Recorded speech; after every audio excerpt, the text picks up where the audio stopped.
All right, everyone, we're going to get started, so that we can try and end round 8:30, because I know Sandy has to make a move at 8:30. So if she gets up and goes out at 8:30, it's not that she dislikes the talk; she has to be somewhere on a certain time. So we'll try and end by 8:30 tonight. We'll see how we go. But thank you very, very much for coming back tonight, and we hope you enjoy tonight's continuation of our seminars around Bible prophecy.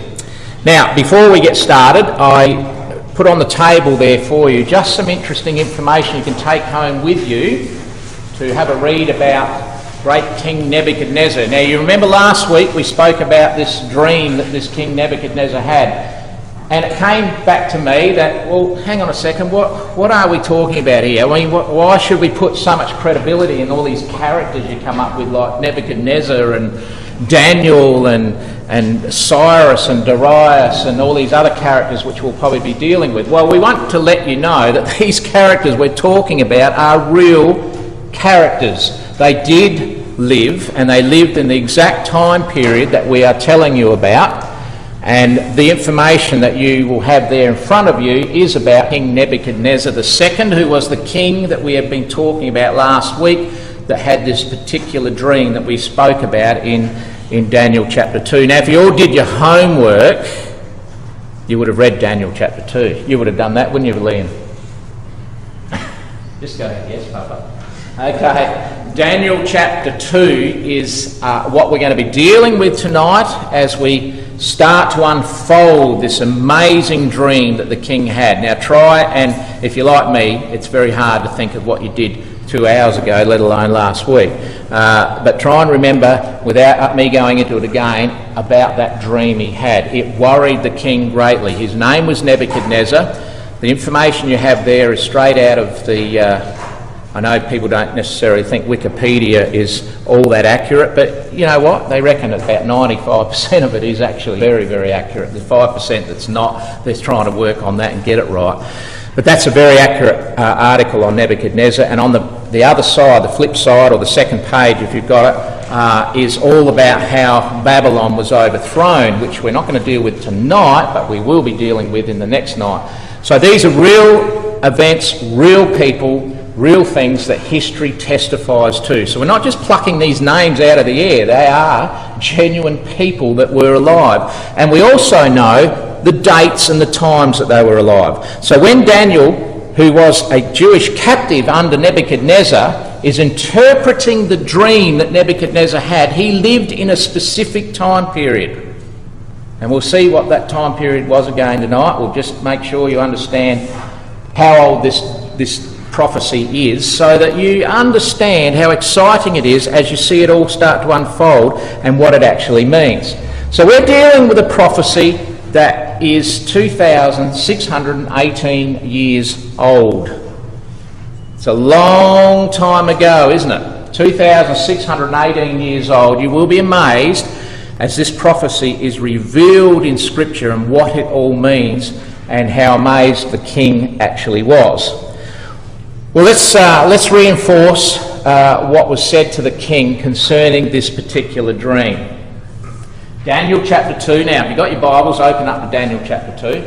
Because I'm not sure if I got you to colour in. Did we end up getting some pencils on the table? I'm not sure we did. You got some there? Do you want to just throw out some pencils on the table? Just a couple of colours each. Thanks, Ross. We're going to colour in a few verses in your little Bibles that you got, because I think it's a good idea that when next time you open your Bible and you're flicking through, that one will stand out, that particular quote will get you to colour in. So, what do you got there, Pip? A white pencil. White's not going to go too good. A pink one, good one for you, Pip, there you go. This one's a good one to colour in. Daniel 2 verses 28 to 29. Who wants to tell me what page it's on? Those that have got the Bible that you're all given as far as the one to use. Anyone know what page? Anyone? Hang on, someone's saying one. Is that your Bible though, John? Oh, 596, is that right, John? Hang on, someone's saying 730. Is there any advance on 730? 731. John Berry, you're going to have to get new glasses, unless this is different. There you go. That's fine. That's right. Women often confuse us, John. We always used to keep those out. No, it doesn't matter. New King James, Old King, the ones most of us got is old, but new is fine. So there's no problems with that. But wherever you can find it, and John, you're going to have to help with those quotes because I've only got the Old King James here. So 731.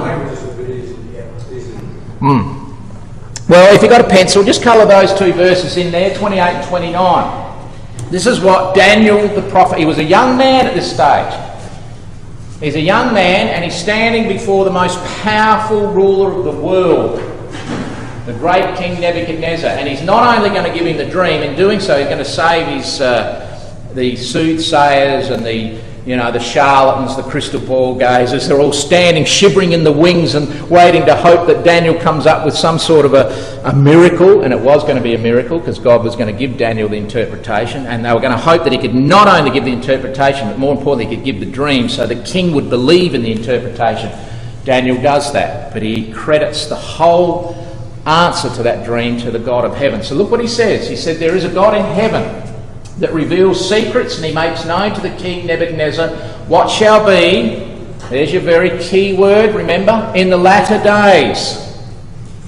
Thy dream and the visions of thy head upon thy bed are these. As for thee, O king, thy thoughts came into thy mind upon thy bed, what should come to pass hereafter. So these are all things that are going to happen after this great king had had this dream and for the generations to come. In fact, it goes on to say, and he that revealeth secrets makes known to you and to me and to you, to everybody that's got, eyes that can read the Bible and ears that can listen to the Bible, what shall come to pass. So we've got the latter days and what's going to come to pass. This is not just a history lesson, an interesting history lesson, although it will be tonight. This is something that affects you and me today, because this dream has a lot to do with our day in which we live. So we're going to see just how accurate this particular dream was. All right, let's go to the dream. We all remember the dream. He saw this massive image that frightened the king. He was very disturbed when he saw it. Who can tell me what the dream was made up of? Jackson? Gold, silver, brass, bronze, iron, and iron. Very good. Excellent. Well done. He saw this image, but what disturbed the king was not only did the image look quite stern and fierce, but it was made up of different metals. And as Jackson said, it really concerned the king because he saw the head was made out of gold.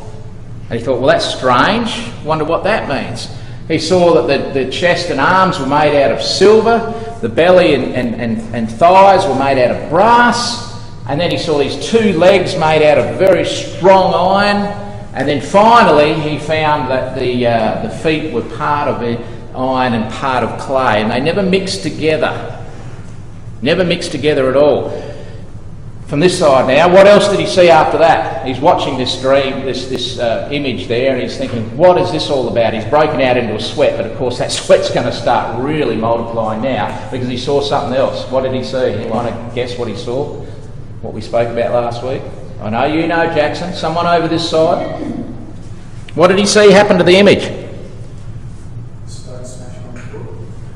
Exactly. John, well done.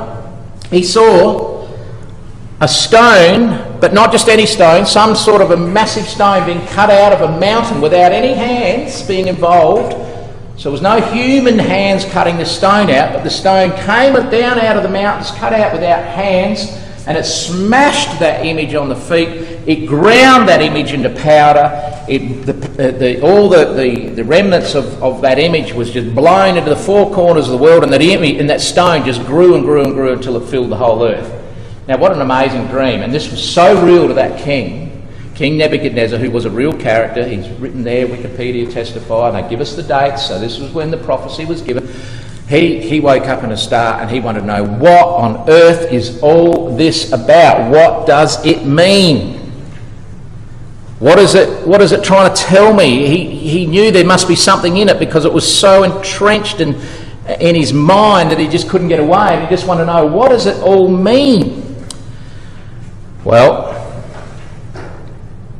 we gave you a little test last week, and there's no marks for getting it right or wrong. It's just an interesting test. We ask you, because this dream has a lot to do with succeeding world empires. Who would come along and who would overtake who?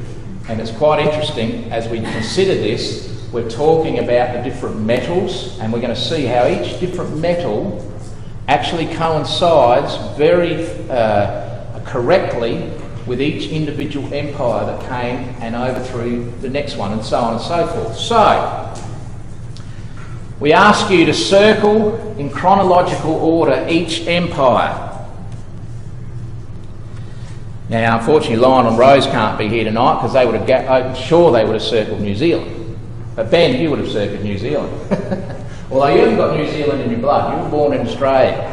So, weren't you born in Australia? There you go, I thought you were.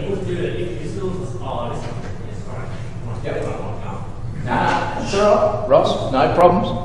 But the point is, you just circle each particular world empire that started as of Daniel 2,600 years ago, the successive world empires. So what was the first one? Who was Daniel talking to? Talking Nebuchadnezzar. Who was he king over?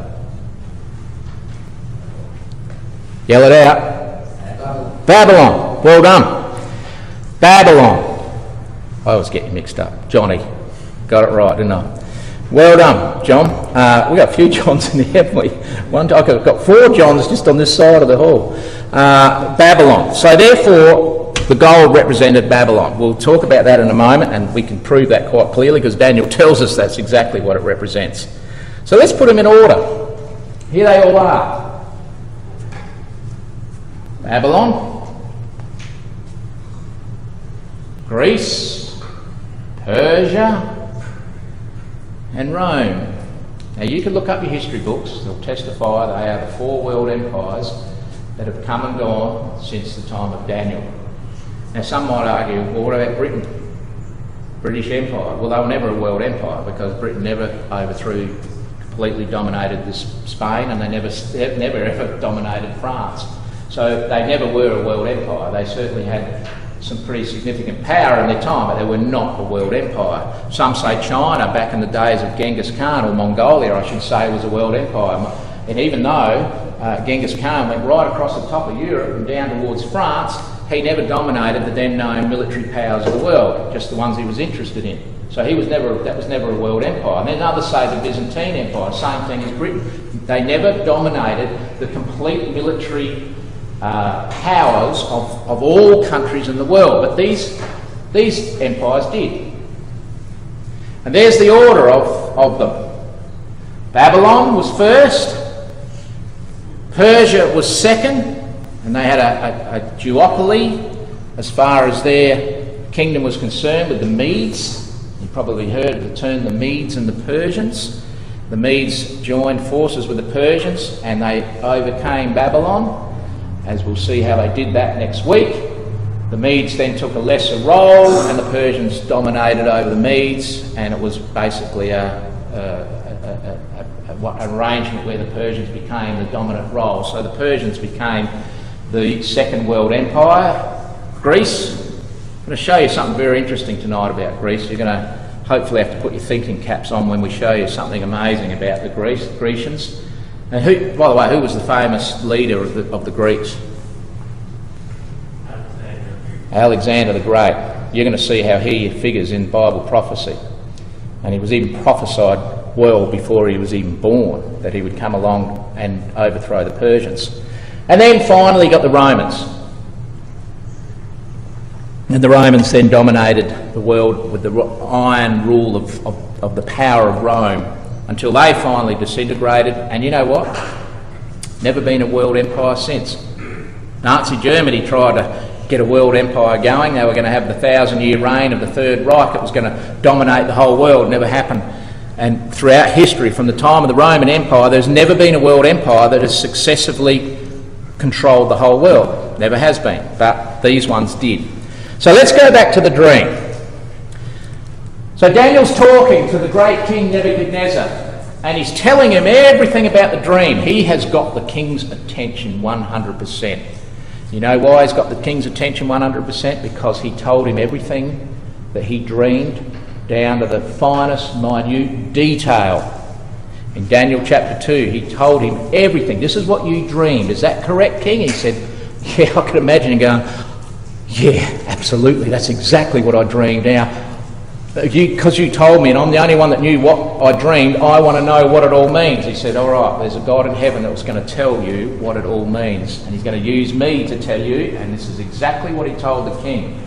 He said to the king concerning that head of gold, and this is where you've got to use scripture to unlock itself. There's no point making things up. You've got to use the Bible. The Bible gives us the key to unlocking the prophecies that it contains and the meaning of those prophecies. So we need to make sure that we use the Bible and we don't transgress or get away from that particular meaning. And of course we can use history to verify the Bible. So what did he say to the king? He said in Daniel chapter 2 verse 38, King Nebuchadnezzar, representing Babylon, you are the head of gold.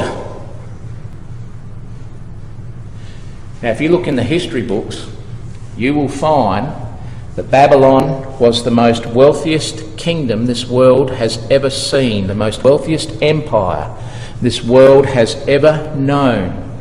Gold was everywhere. Babylon had so much gold in its structure, in its city, in its walls, in its paintings. Gold was everywhere. It's a very fit symbol of the kingdom of Babylon. You are the head of gold, and Babylon controlled a very big area considering the days in which they were the world power. Everywhere else was just barbaric tribes and, if anybody, of any significance. Babylon controlled the then known forces that they were able to overcome. And it happened in BC 606 to 539, and I'm pretty certain that'll correlate exactly what Wikipedia says as the time that Nebuchadnezzar II ruled over Babylon. All right? So we are on the ball as far as Bible prophecy marrying up with history is concerned. Everything's going to plan. You are that head of gold, he says. And that's the area that the great King Babylon controlled. Now, just a little bit of interest about Babylon. The city of Babylon, of course, is in Iraq today. Saddam Hussein actually wrote of himself and put it on his palace walls that he was the reincarnation of the great King Nebuchadnezzar. He saw himself as the ruling monarch of that particular area and likened himself to King Nebuchadnezzar. His palace overlooked the ancient ruins of Babylon. Babylon was a massive city, held 3 million people. History will tell you this, archaeology will tell you this. They've unearthed the ruins of Babylon today, and they only did it less than about 100 years ago.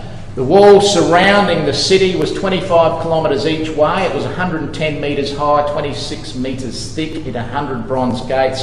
Famous hanging gardens of Babylon. Remember we told you that last week? It's a little picture on the back of your page there of these famous hanging gardens of Babylon. It's amazing what men will do to keep their wives happy. And his wife was very, very homesick for the beautiful gardens where she came from. Babylon is in the middle of the desert. Great King Nebuchadnezzar obviously loved his wife to the point where he spent probably an equivalent of hundreds of millions of dollars to create these botanical gardens hanging off the rooftop of his palace. One of the ancient wonders of the world today, the famous hanging gardens of Babylon. Temples each had statues 10 feet high and solid gold weighing 26 tonnes. So everything to do with gold was representative of Babylon. What a great metal that God used in that dream to represent King Nebuchadnezzar and the kingdom of Babylon. Amazing thing is, Babylon, for all its glory, for all its wealth, for all its power, for all its might, God said it was going to come to a close. And it didn't last all that long. As we'll see in a moment, or we'll see particularly next week. Didn't last all that long at all. So Babylon was quite an amazing city. Do you know Babylon was built right on top of the river Euphrates? The river Euphrates actually passed right through this city of Babylon. The famous Ishtar Gate, that's the entrance gate where the king's processional march would go in and out of the city. That part of that King's Gate can be seen today in the British Museum. And I think maybe a couple of us have seen it. Pete, you haven't seen it? Has anyone ever been? You've seen it, John? It's part there. They've got some of the original bricks that's still there. Back that way. Sorry. Thanks, Ben. I'm out of the camera shot. Sorry, all those that might be watching it. We are just taping this. Just do that every now and again, Mark. I'll know what it means. The Ishtar Gate is in the British Museum. Fascinating. Where generally it was British archaeologists that found all this stuff, and of course the Brits got a lot of it and kept it over in the British Museum. Fascinating. So this was a real city, it was a real place. It did exist, and it was the wealthiest empire of all time. You notice there an artist's depiction of the river Euphrates, which in those days was a pretty massive river. Today it's nothing major, it's still a reasonable river, but it was running right through the middle of the city. Quite amazing how that river was used to overthrow the city of Babylon. So Babylon was a significant city. It's represented in that dream as the head of gold. It was glorious and powerful, says Isaiah. It was the pride of the nation. But what did God say?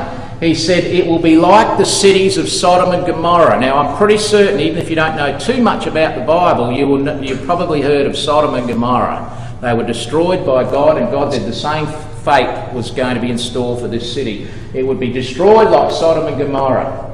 The Lord will destroy them. No one will live in Babylon. Even nomads won't camp nearby. Shepherds won't even let their sheep rest there. And that, by the way, came to pass with 100% accuracy. And it wasn't too much further down. It was when Alexander the Great finally got down into the Babylonian area that soon after that it was just totally decimated and lay in absolute ruins for centuries and centuries and centuries, millennia even. And nobody would come near the place because they thought it was cursed. Shepherds wouldn't take their flocks there, nobody. God prophesied about that when Babylon was in its absolute prime and in its absolute glory. Well, it was found, and it was found in 1897. And they started to dig right down. They started to realise just how massive this city was. It was huge. You imagine these walls so high and 26 metres thick. Unbelievable. They could run, I believe they say, they could have 4 chariot-wide races around the top of the walls. You wouldn't want to fall off the edge. You'd want to be one in the middle, wouldn't you? Wouldn't want to be on the outside. But Jeremiah and Isaiah said Babylon would become heaps, and that's all it is today, is just rubble. And wherever they've dug, they've found the city, but by and large it's just been rubble as a fulfilment of Bible prophecy. Who was going to destroy Babylon? Well, you had the head of gold. What was next? What was the next metal? Liam? No, nearly. Silver. Well done. The next metal was silver. So, we have the kingdom of Babylon lasting that period of time. Not very long, really, is it? For a massive, wealthy kingdom. Didn't last long. God said, time will come when you're going to be done away with. You're going to become like ruinous heaps. It's exactly what happened.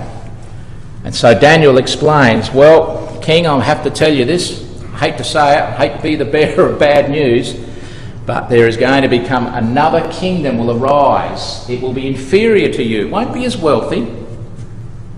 It won't have the same amount of gold to its name. It won't have the same financial bank account that you've got, but it will overtake you.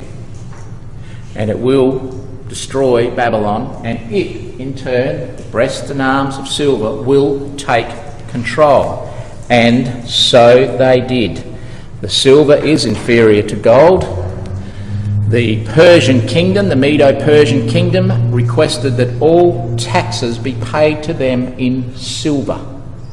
Another very apt metal to represent this next kingdom. So along comes the Medo-Persian Empire. We'll talk next week how they overthrew the Babylonians. Quite fascinating how they were able to get into that massive city. It was seen to be impregnable. Nobody was ever going to be able to get into Babylon to overcome it. Well, guess what? They did it in one night. Quite amazing how they got into that city, but they did it in one night. So Medo-Persians would come. Now don't forget, Daniel is teaching, or he is in a way, teaching Nebuchadnezzar of what is going to happen in the future. Nebuchadnezzar shaking his head saying, who? The Medo who? The Medo what? And perhaps in the back of his mind he might have heard of, the Persians, I do know, they're our next door neighbours. They are getting a little bit stronger, but they're no worries to us, Daniel. Not a problem at all. It may be what he was thinking. In fact, we know he was thinking that because I'll tell you why in a moment. But the bottom line was that Daniel was saying, I'm sorry, God's in control. He's the one ruling here. You've got no say in this, and there is going to be another world empire. So the Medo-Persians came along and they reigned for a reasonable amount of time longer than the Babylonians. They reigned from 539 BC right through to 334 BC, and they controlled even a little bit more area than Babylon. They conquered even a few other countries and lands. So the Medo-Persians became a significant world empire. Persia, by the way, is where? Can anyone tell us where Persia is today? Iran. Iran is ancient Persia. You remember those old enough, and most of the ones I'm looking here in the front row would not be old enough to remember the Shah of Persia. That's what his name was. You remember he was kicked out by the Ayatollah Khomeini, and all the people got rid of him, and he took sanctuary in America. He was known as the Shah of Persia. So Persia is Iran. So the next door neighbours to Iraq was Persia. Next door neighbours to Babylon was Persia. And Persians were the ones that came to power, and they did have a world empire according to history, according to the Bible, exactly as the prophet Daniel said. And they would arise, they'd be inferior as far as their wealth was concerned, but nevertheless they would overtake the Babylonian Empire. Now again, you can get proof of all this, not just from the Bible, but you can go to places like John's been to the British Museum, and you will see what they call as the cylinder of Cyrus. Now Cyrus was a Mede, alright, and Darius was the Persian, and Cyrus was the first one to come to power, if you like, under the Medes and the Persians. And Cyrus was the one that took Babylon. He overthrew the city of Babylon. And there, in the British Museum, is the cylinder of Cyrus, which they were able to translate and transcribe from the Chaldean, which that would have been probably written in, I assume, Chaldean or Aramaic of some description. And they were able to transcribe that, and it gives the details of how they overthrew Babylon. That's got nothing to do with the Bible. That's fact. That is historical fact. The Bible prophesied exactly how Cyrus would take the city of Babylon well in advance before Cyrus was even born. In fact, 200 years previous, a remarkable prophecy was proclaimed naming the king, named Cyrus by name, in the book of Isaiah, that he would be the one that would defeat Babylon, and that Babylon would fall without a fight. Quite amazing what happened. Again, we'll explain that. Well, I probably might just explain it tonight, actually. I'm looking at these slides coming up. There's Babylon. Have a look at it. Massive city, isn't it, Jackson? Pretty big. There's an artist's description of what they believe it looked like based on what they found and what historians tell us. People like Josephus, Herodotus, and other very famous historians and archaeologists. You combine it all together and you get a picture, a good picture of what Babylon looked like. It was massive. 3 million people lived in that city. The river Euphrates went right through the middle of the city, so they had abundance of water for the whole city. They could shut that city down completely from any enemy around, and nobody could ever get in. We had walls that were basically hundreds of feet high, huge, thick walls. How was anyone ever going to get into the city in those days? Just wasn't going to happen. Well, Isaiah prophesied it would happen. Daniel said it would happen. And guess what? It did happen. It happened quite in an amazing fashion. There's a map of Babylon looking down on the top. And you can see in the middle there, and I haven't, actually I might have my pointer here. You can see in the middle there the river going through, the River Euphrates. And what the Medo-Persian army did under the rule of Cyrus, they came up and they looked at the city and they ummed and ahed and said, how on earth are we ever going to take this city? And all the military generals got together with Cyrus and they said, there is a way to get this city, you know. There's a way in which we can get into that city, and that's through the river. Now the Babylonians weren't stupid.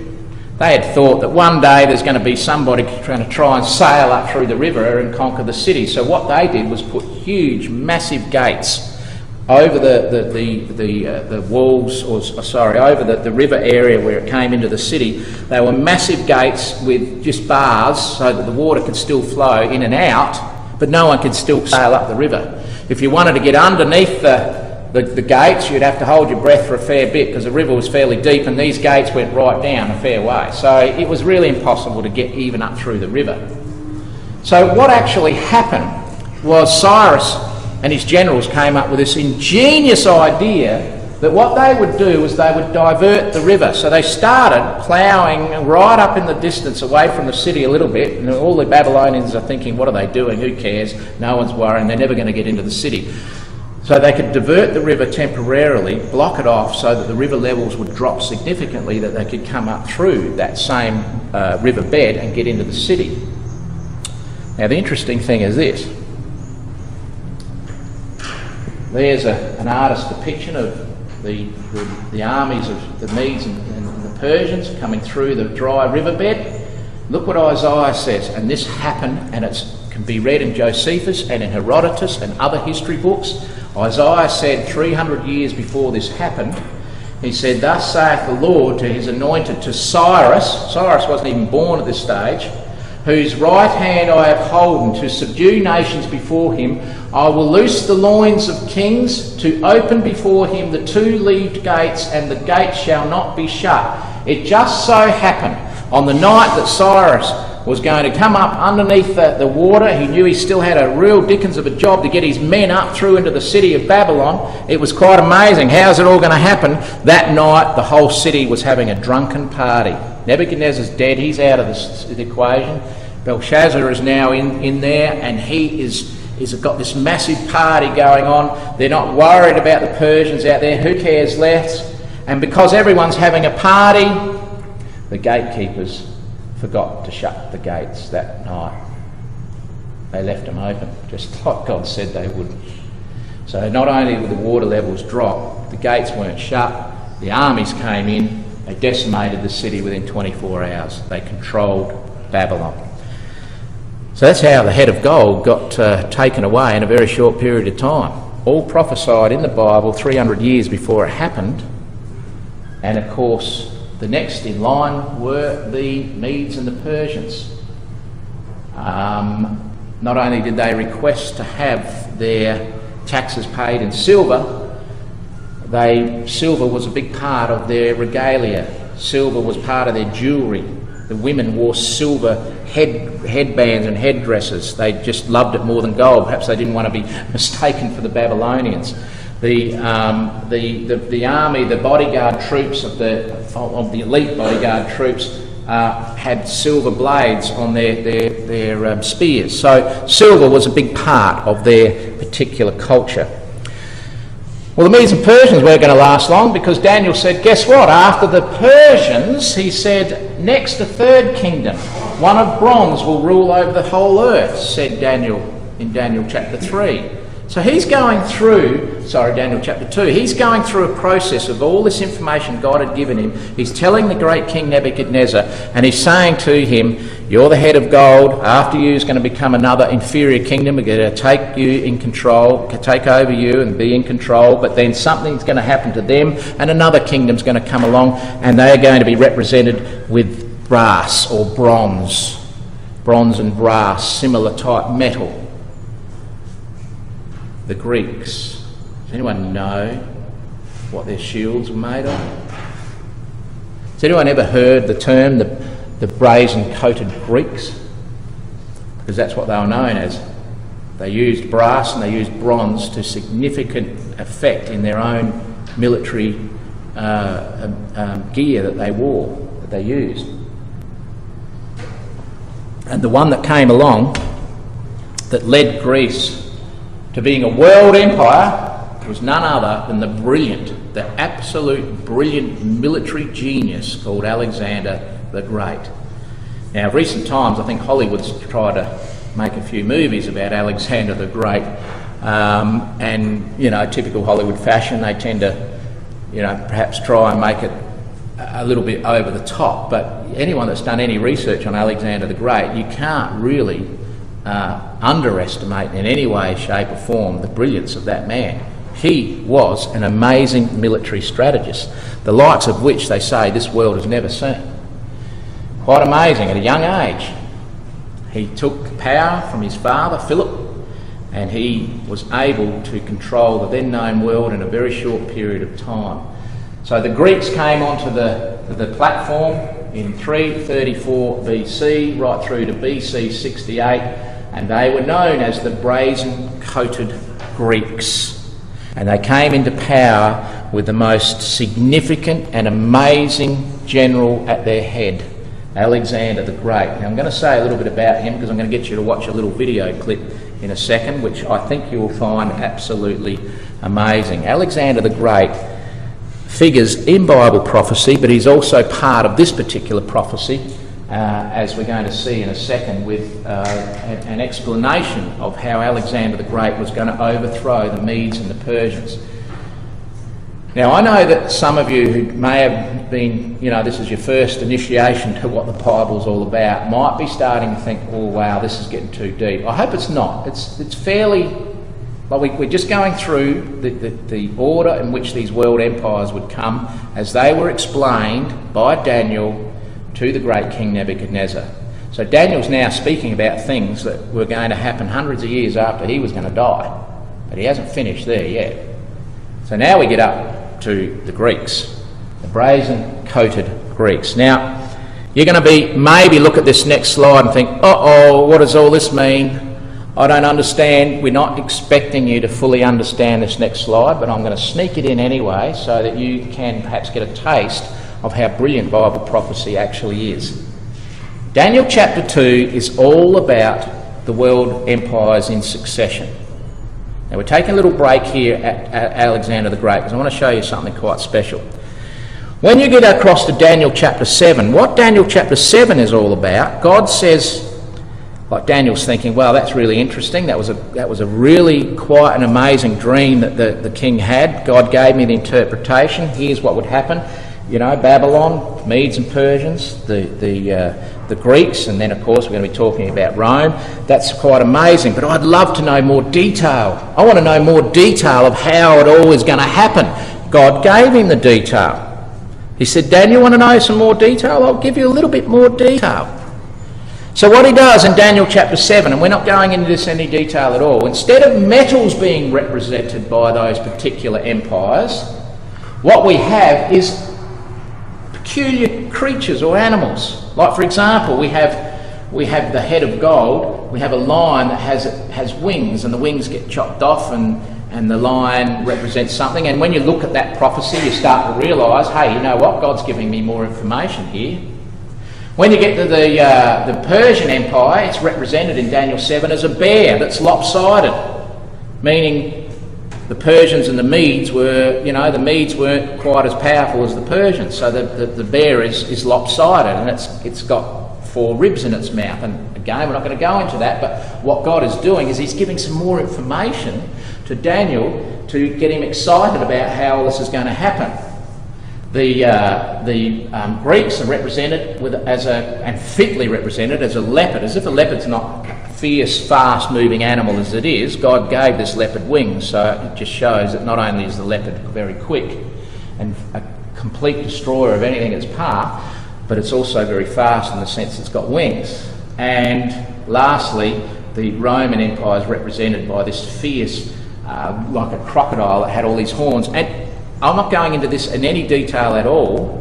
Suffice it to say that God will give us more information about each of these particular passages of history or episodes in history that make even more sense to Daniel and to us if you want to study it. So Bible prophecy is not just something that's very shallow and meaningless. It's very deep, and it can be extremely exciting. It is extremely exciting. What I want to do is I want to take you to Daniel chapter 8, and I want to talk about how Alexander the Great overthrew Darius the Persian, or Darius, however you want to pronounce his name.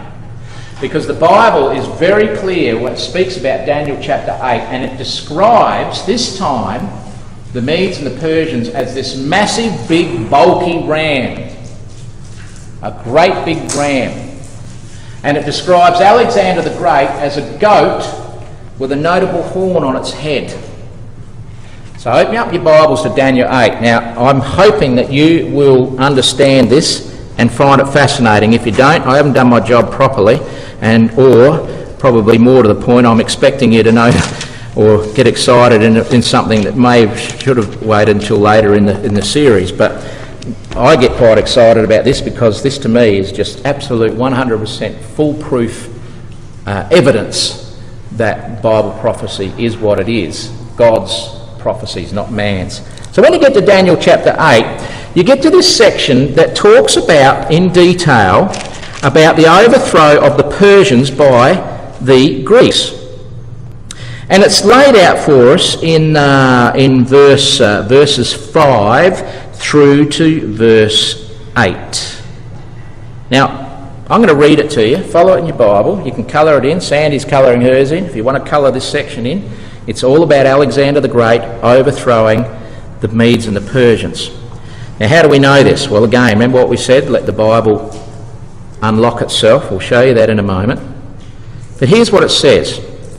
And I was considering, and behold, a he-goat came from the west. Now, consider this he-goat represents the king of Grecia.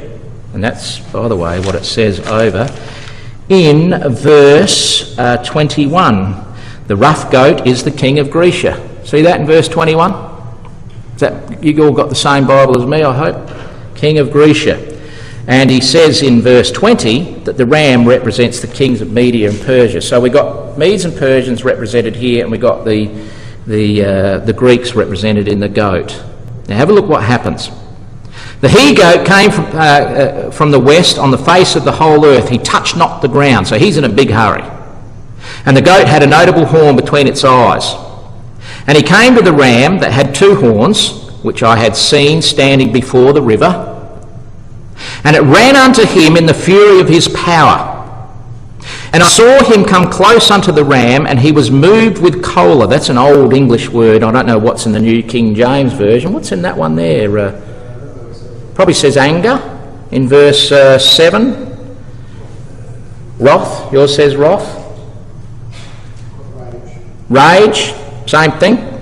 So it came unto this ram with absolute rage against him. It smote the ram, it brake the two horns, and there was no power in the ram to stand before him, but he cast him down to the ground and stamped upon him, and there was none that could deliver the ram out of his hand. Now we'll just stop it there because that's probably enough. Now let's go through what those few verses told us. Written 300 years before Alexander the Great is born. All right? A fulfilled prophecy with the most amazing detail. Now, let's get our head around this, understand this. Daniel's still in Babylon. He's been given an updated vision of how Alexander the Great is going to overthrow the Persians. It's clearly proven from history, and you can see it on Wikipedia, or you can jump into Google and search for yourself, that when Daniel gave this prophecy, or it was given to Daniel rather, to give to us and to give to the king, it was given in BC 540. 540. It was fulfilled in BC 333, over 200 years later, with amazing accuracy. So Daniel is being told something that isn't going to happen for another 200 years, and he's been given this little dream of this goat running across the river, feet hardly touching the ground, smashes into the ram, demolishes the ram, and takes over control. So let's just put it all into context so we can understand it. It's a remarkable prophecy. It's prophesied 200 years before Alexander the Great was even born. It's a very, very interesting prophecy, but here's what we see. Here's the artist's rendition of those verses we just saw. All right? So we got a ram. Its feet is not on the ground. Which direction was the ram coming from, by the way? From the west. It's coming from the west. So we're not only told that it's in a hurry, its feet wasn't touching the ground, it's coming from the west. There's a river involved. Right there's a river, and one side of the river there's a ram. We know from verse 20 that the ram represents the Medo-Persian army. Now, has anyone ever seen a fully grown ram? They are solid and massive, and they would take no nonsense from a goat. A ram will smack a goat around like you wouldn't believe. I've seen 2 rams headbutt. I've seen goats do it too, but the goats don't have the body power and mass as a ram does. It'd be like me being a ram and Liam here being a little goat. No, you're not a goat. Don't worry. No, you can't be the ram because I've got the body mass index, all right? And if we headbutted each other, he's going to go flying. So we're dealing with something that's unnatural here, aren't we? We're dealing with a bulky creature that's standing its ground, and this goat thinks he's going to have a go at it. It's just not going to happen in the natural world. Well, in this one, it does happen. So we've got this situation here developing as per the prophecy. This army is coming speedily from the west. The he-goat in verse 21 represents the Grecian army. Grecians didn't really have much of an army back when this was prophesied in BC 540 because Babylonians are still in control. The notable horn leading the goat is representative of Alexander the Great. It's the king. All right, horn is the king that is leading this army. Everything happens at a river. Now, you can follow this? Is this all starting to make sense? Can you see this? We've just read this, written in BC 540, 200 years before Alexander the Great is even on the scene, and God is giving this detail of how Greeks were going to overthrow the Persians. All of this happens with absolute speed, and in a very short time the ram is defeated, and normally that would never happen. In the natural world, a goat would never take on a ram because it's just totally, it's just going to be outperformed by the bulk of the ram. All right, let's just summarise what we've just considered there. We learn from this particular prophecy these things. The goat was swift, it was impatient, had a notable horn that was leading it. The ram was immovable, it stood its ground, it didn't move at all. The battle took place by a river, and the ram was very quickly defeated, and it was all very quickly over. I want to show you a little film clip.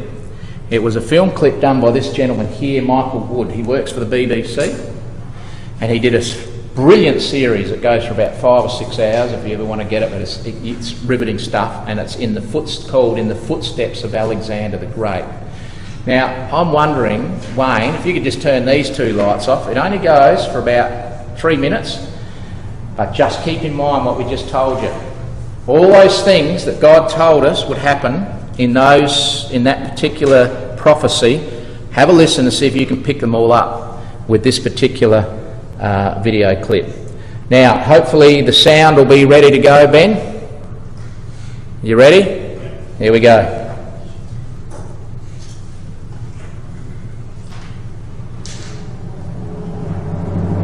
Now the King of Kings, Darius himself, enters the story. Descended from the line of Persian rulers going back to Cyrus the Great, a Persian hero.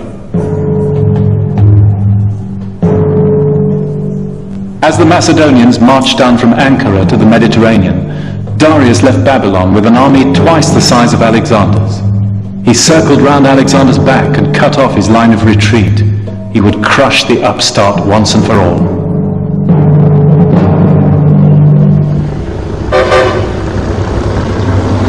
The kings met at the little town of Issus.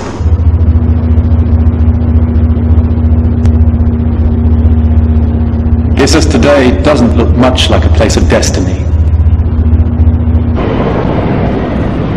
But one of the decisive battles of history took place here. Darius lined up along the banks of the river Pius between the mountains and the sea. In his center, along a line of crags, he had 20,000 Greek mercenaries. These were to repel Alexander's phalanx troops. By the sea, he'd massed cavalry forces to overwhelm Alexander's left wing. But up on his left, by the mountains, Darius placed untrained infantry protected by archers, a sure sign he feared they couldn't cope on their own. He saw the Persian plan. It was not flawed so much as obvious. He knew this was the weak point because of the terrain and the archers. And as soon as he had seen those archers in front of the infantry, he knew this is where to attack. The autumn light was failing fast. The wise head said wait till tomorrow, but Alexander would not. And you can imagine standing here as Alexander rides along his lines, and we're told in the sources, encourages the troops. You know, he appeals to the Macedonians, and the cry goes up. He's singling out officers and men for their bravery, and the Macedonian regiments are shouting. And he goes along the Greek allied contingents and cites, we are defeating the great king of Persia. We are going to avenge Persian humiliations of Greece. He goes to his Thracian and Balkan allies and says, enemy, kill, booty. And of course they understand that, no problem. These guys are in here for the more fun aspects after the battle. And all of the army is really worked up to a fever pitch. The Persians now are so nervous. They're waiting for the charge, and then Alexander gives, charge, down they come. These troops, oh my God, they're after me, personally. They're going to kill me. They let loose a volley, which we're told is so bad that the arrows hit each other. It's completely ineffective. They turn around, run into the infantry, let me through, let me through. They try to muscle themselves. This throws the infantry into a panic. In seconds, Alexander's cavalry is coming down into the river, is on top of them. The entire Persian left flank here dissolves in a panic. And the battle's lost in the first few minutes. One could say in the first minute. Alexander had smashed right through to Darius's chariot. Darius had to flee for his life. This is the moment, preserved on a great mosaic from Pompeii. Alexander storms into the history books like a hurricane, wild-haired and wide-eyed. Darius, the noble king of the world, stares in disbelief, shaken by pity and fear. The world had changed. Thanks, Wayne. Well, a short clip, but did you follow that and then follow, does it make sense with what we read? How amazing is that? Is it just me, or is it all make sense? Because what we read is what the BBC reported as actual fact. And here it is being spoken to us by Daniel 200 years before Alexander's even born. So I just thought we'd slip that one in because I found that very fascinating. I hope you did too, as a means of the evidence that Bible prophecy can really show to us of just how accurate it is. By the way, there's a coin, a coin there that is part of what they found in archaeological ruins of Alexander's transcription. Can you see that horn? They actually put the horn on him. Quite interesting, isn't it? And of course Alexander, as we said, a brilliant military genius, 20,000 miles in 11 years, 5 miles every day he marched his troops until they overcame the world, and he broke down and cried back in Babylon and said there's no more countries to overtake. And he died in a drunken party at the age of 33 years old. So Alexander the Great was an amazing character, to say the least. Now, I know, Sandy, you have to go when you have to go, so we feel free to make your way out when you have to go. You're going to be a bit late, that's what I like to hear, good. Well, Alexander the Great's empire didn't last forever either, and we know it wasn't going to, because guess what? There was another empire going to come along as well, and it was made out of legs of iron. And we know that the iron represents Rome, and it's a very fit and apt metal to use to depict Rome, because the Romans were known for their iron rule. Literally, they were tough as nails. They were brutal, they were strong, they were powerful. They were not wealthy, but they were powerful. Very strong was the Roman Empire. And by the way, isn't it significant that there was 2 legs? The Roman Empire was divided into two sections.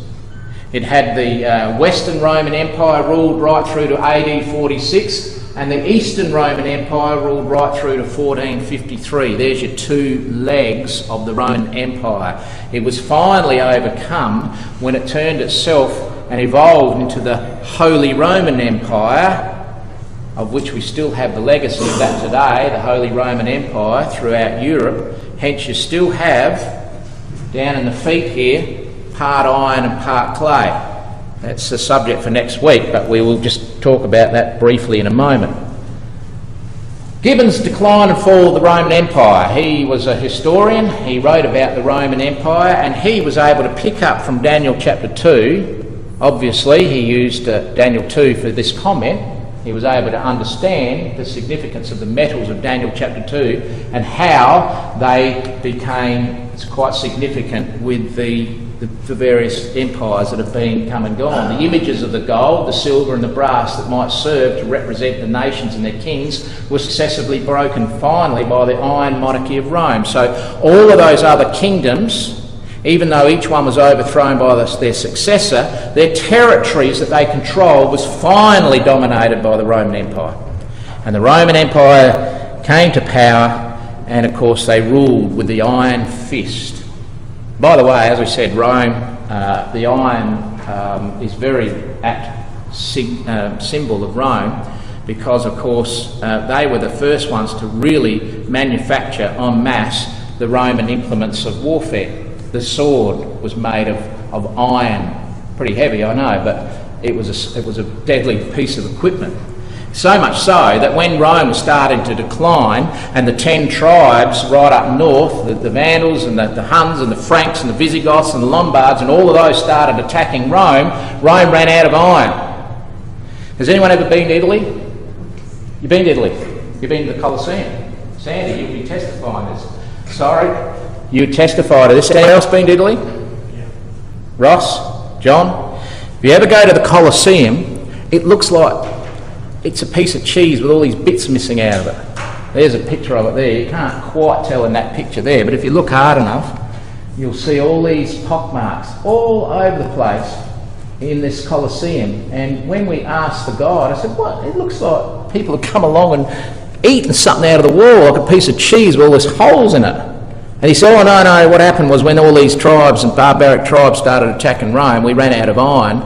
So the decree was given out that whatever iron you could find, you'll be paid good money for. It'll be taken to the smelters and melted down into the weapons. So they went and dug all the reinforcing iron out of the... So one of that thing's even still standing. So any bits of iron that was there to reinforce that building, they dug it out, got the iron and melted it down into weapons. So the Colosseum is full of all these holes where they got the iron out so they could make weapons to continue on the warfare. So just an interesting little side point that is just again proof that iron is a very good representation of Rome. Don't take my word for it tonight. You go home, you Google whatever you want, you go into your world history books, you'll look at everything, you will see that there's never been another world empire since Rome. There hasn't been one. Nobody can lay claim to a complete world empire since Rome fell and never was overcome by another nation, but it was overcome by a series of barbaric tribes in the north, in the Europe section. In fact, not long ago, someone was telling me on SBS there was a really good series about how that actually occurred. Has anyone heard of that? Apparently they've talked about the Franks and the Lombards and the Visigoths and how they all were niggling away at the Roman Empire until in the end it basically declined and fell apart. So that's what Daniel says is the next thing. He says there's not going to be another empire, but what we're going to see is we're going to see the feet, part of iron and part of clay. The kingdom's going to be divided, so you'll have some of the strength of Rome, but you'll also have the weakness of clay. They will be together to form feet, but they won't really get on all that well. Now, what's that all about? Well, 10 toes of the feet just happen to be 10 particular tribes that caused the overthrow and decline of Rome, and there they all are there. Visigoths, the Burgundians, the Heruli, the Vandals, the Franks, the Lombards, the Anglo-Saxons, by the way, which is probably where a lot of us originated from, Anglo-Saxon, the British area. They all just kept niggling away at Rome until the Roman Empire just fell apart. Totally decimated. And no other world empire ever took their place. But what they did do is they lived together with this part strength of Rome, part barbaric tribes of Europe, and they are still like that to this day. They are all integrated together. And by the way, if you think they're getting on well together, think again, because Europe is probably one of the most fragmented places on the planet, where each country that's in Europe today, you've got the strong countries. Nath? You have Euro as well, because British did go Euro. That's true. That's true, and that's a good point. And we don't believe Britain will go into it. But having said that, if you think about the situation that actually did take place, once the 10 tribes did actually form their ways in which they were able to defeat the Romans, the Anglo-Saxons actually pulled back and became their own entity. Hence Britain actually was formed, and Britain actually stands separate from the rest. I've heard the news today, you listen to the new Pope, the current Pope who designing this decree that don't take the 2 months or is the Catholics electing to do immediately. But Britain Can't do it. That's right. Britain can't have any say in it because the cardinal that was able to have a say in it has been caught out with some scandal, and he's elected to withdraw himself from the whole process. Quite amazing. Absolutely. And the Anglo-Saxons did withdraw themselves and became their own entity, which became the power of Britain eventually. But getting back to this point about this business that these tribes never really were able to get on real well with each other, and having conquered Rome, the strength of the Roman Empire was not in its political rule, it was in its religious rule. And that's why it became known as the Holy Roman Empire. So you have the strength of the religious Roman Empire, if you like, in amongst Europe, and you have the democratic processes of the legacy of all those tribes and countries trying to get on with each other.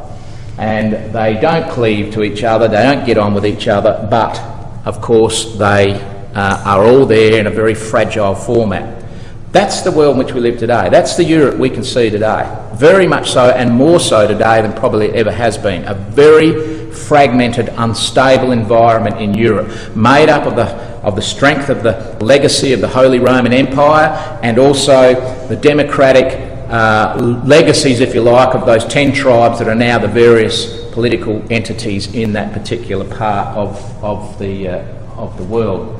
So let's just very quickly, in brief summary, show you something that we've got to really acknowledge. And I think if we're going to go away with one point in mind, we've got to go away with this. Daniel was right, because God gave him this dream. He was correct in showing the king that there would be, that you are representative, he said to the king of Babylon, you are representative of this king of this head of gold. He was also correct from history and from how we know things have panned out, because we can look back in history, that another kingdom would come inferior, known as the Medo-Persians, represented by silver, that would overcome the Babylonians, correct? Then, of course, the brazen-coated Greeks came onto the scene. In quite amazing detail, as we've read there, how they were able to overcome the Persians. And they came and they've gone, but they fulfilled their part in prophecy. And then finally, or not finally, then came the legs of Rome, the 2 systems of Rome, the eastern and western part of Rome. That in turn ruled with great and fierce and mighty power, the strength of the iron. Were they overcome by a world empire? No, they weren't. They basically degraded and disintegrated, and now we have, what we have is Europe today with part iron, part clay, fragile environment. That's the section of Europe today. Very, very fragile, unstable section of the world. You only got to get something going on in Greece and the whole world starts to feel it, not just Europe.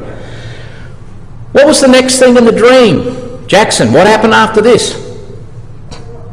The rock. See, this is not over, is it? That's not over yet. This is, so far, we've seen everything come to pass as Daniel said it would, and it's happened. But the next thing, of course, that was going to happen was this massive rock cut out of the mount without hands was going to smash that image Not on the head, not anywhere else, but at the feet. Was going to smash the feet, and of course what was going to happen was that image was going to be totally and absolutely destroyed. Well, the question I guess we have is, what does that stone represent? And if I can get this to move on, that's a part of the next week where we are going to be talking about what's this stone all about. What does it mean? This is the interesting thing. Who is that stone? When is the stone going to come and smite the image on the feet? What does it mean when it fills the whole world? What is the significance? What on earth does it all mean? And we're going to look at that next week. And we're going to really study it and try to get our head around it. It's not all that hard. You don't have to be Einstein to know this next part. Very, very interesting indeed. Also next week, we're going to have even a smaller Bible than tonight. All right? And I know you guys are going away for the next couple of weeks, but guess what? The good news is we're going to tape it for you, so when you come back, you'll be able to follow it, Johnny and Dave. We're going to have even a smaller Bible next week, and thanks, by the way, to Pip. Pip's the family heir to all these heirlooms, and he's very kind enough to be able to loan these things to us. It's no bigger than a postage stamp, and Wayne, I believe you've got a microscope at home? No. Okay, we'll have to get one from somewhere. If anyone's got a microscope or can get their hands on one, Jackson, you might be able to get one from school, because we actually need a microscope and we can read the Bible under a microscope. So that's basically what it's about. Now, this is what I promised you tonight. Liam, do you want to come and open up the smallest Bible in the world? Come on then. This is the smallest Bible in the world, printed in the 1800s, Pip. Take it out. Oh, there you are. All right, take it out of the matchbox. Careful. Oh, goodness me, take it out of that matchbox. How small is this Bible? Now, wait a minute. Look at that. So it fits on the palm of your hand. You can actually read it. And it was, I don't know, you don't know how they did that. Because in those days, you would have had to put all the letters in a block. So I have no idea how they would have printed that in the 1800s. Please be extremely careful of that. Come down and have a look. It's got a little magnifying glass in the back. You can read it, but treat it with absolute kid gloves. And it's there to have a little look at. So, any questions before we perhaps close?